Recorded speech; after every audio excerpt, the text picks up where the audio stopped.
प्रिय विद्यार्थियों, मैं प्रतिबिंब पांडे, असिस्टेंट प्रोफेसर हिस्ट्री, जी श्री राम प्रभु शहर शिमला, आपका स्वागत करता हूँ। आज हम लोग 15वीं से लेकर के 18वीं शताब्दी तक यूरोप में हुए विभिन्न सामाजिक, आर्थिक, राजनैतिक, सांस्कृतिक, बौद्धिक परिवर्तनों के संबंध में भिन्न भिन्न इतिहासकारों द्वारा जो उनके खुद के दृष्टिकोण से व्याख्या की गई है, उस पर हम चर्चा करेंगे।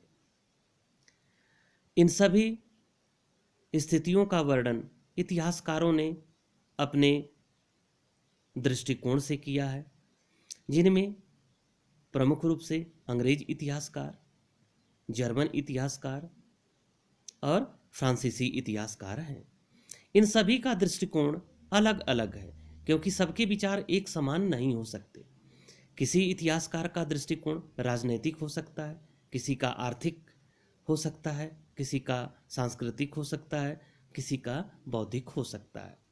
तो सभी लोगों ने इन सभी महत्वपूर्ण घटनाओं की व्याख्या अपने दृष्टिकोण से की है।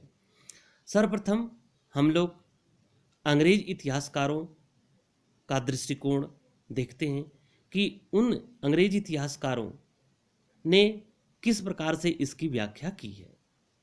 अंग्रेज इतिहासकारों में वाल्टर रैले, डेविड ह्यूम, जिसने हिस्ट्री ऑफ इंग्लैंड की रचना 1688 ईस्वी में की, और इस पुस्तक के माध्यम से उसने उस समय की इंग्लैंड की राजनीतिक स्थिति का वर्णन किया है। डेविड ह्यूम का दृष्टिकोण राजनीतिक इतिहास लेखन का था। एडवर्ड गिब्बन भी एक महत्वपूर्ण अंग्रेज इतिहासकार हैं। इन्होंने रोमन सभ्यता के अवशेषों को आधार बना करके अपनी पुस्तक की रचना किया। विलियम रॉबर्टसन, जो कि एक प्रमुख अंग्रेजी इतिहासकार हैं, इनका भी दृष्टिकोण राजनीतिक इतिहास लेखन का था। इन्होंने 2 पुस्तकें लिखी, हिस्ट्री ऑफ स्कॉटलैंड और हिस्ट्री ऑफ अमेरिका, जिसके माध्यम से उस समय के राजनीतिक इतिहास की हमें जानकारी मिलती है। एडवर्ड हाइड का ब्रिटिश इतिहास में या ब्रिटिश इतिहासकारों में अत्यंत महत्वपूर्ण स्थान है। एडवर्ड हाइड को अंग्रेजी इतिहास का जनक कहा जाता है। इनकी प्रसिद्ध पुस्तक का नाम है history of rebellion and civil wars in England. 1704 में यह पुस्तक प्रकाशित हुई और इस पुस्तक के माध्यम से उस समय के इंग्लैंड में हुए गृह युद्ध के संबंध में हमें व्यापक जानकारी मिलती है। सर वाल्टर रैले के बारे में हम लोग थोड़ा सा ज़्यादा जान लेते हैं कि इनका जन्म कब हुआ, मृत्यु कब हुई इत्यादि। तो सर वाल्टर रैले, इनका अंग्रेजी इतिहासकारों में अत्यंत महत्वपूर्ण स्थान है और इनका नाम सदा स्वर्णाक्षरों में लिखा जाएगा। इनका जन्म 22 जनवरी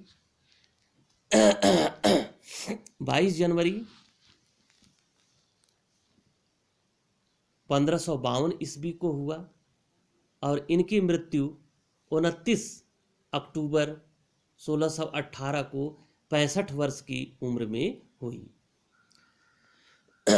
इन्होंने अपने प्रारंभिक जीवन की शुरुआत गद्यात्मक और पद्यात्मक रचनाओं के साथ किया था।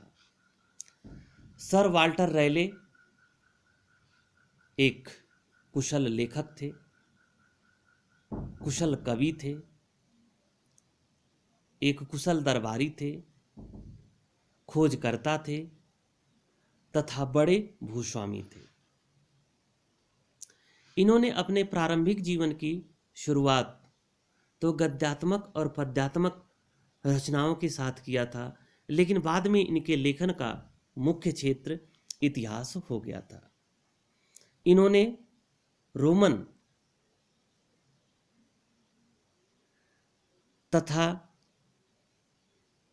अन्य जो रोमन कैथोलिक धर्म था, अर्थात चर्च और ईसाई मिशनरियों को आधार बना करके अपनी प्रसिद्ध पुस्तक the history of the world लिखी।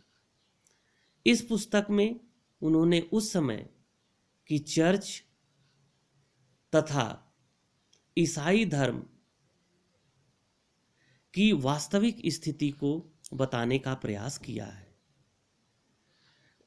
अतः यह कहा जा सकता है कि वाल्टर रैले का जो दृष्टिकोण था वह कहीं न कहीं धार्मिक था और धार्मिक आधार पे ही इन्होंने उस समय की व्याख्या की। Thank you.